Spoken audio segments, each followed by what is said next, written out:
A Pennsylvania man is looking for answers after his mother's landlord is forcing him to pay rent, despite her death. David Schroyer's mother died March 18th. The next day he canceled her cable, shut off her utilities, and told managers of the Springettes apartments that he would have his mother's stuff cleaned out in a couple of days. But the apartment company said Schroyer would have to pay for the following month's rent, saying his mother did not give a 30-day notice. How can you give 30-day notice when you're dead? I mean, unless God himself comes down and gives you a note, there's no way to give you that 30-day notice. But the management still wanted April's rent. Apartment officials say they even replaced the usual termination of lease requirement with a lesser 1 month's notice. I was out that Friday, 2 days after she died. So they had the apartment. Her rent was paid till the end of the month, the 31st. I was out by the 20th.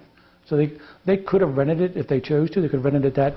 In all, Schroyer's family owes the apartment complex about $500. He says he is thinking about filing suit.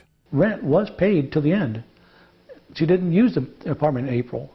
So why should I have to pay that? That's, to me, is unfair. Other apartment complexes in the area say it is common policy to ask a deceased resident's family to pay the rent for 30 days after the day the person dies. Officials say they try to be compassionate to the family, but consistent to the policy. Brian Thomas, The Associated Press.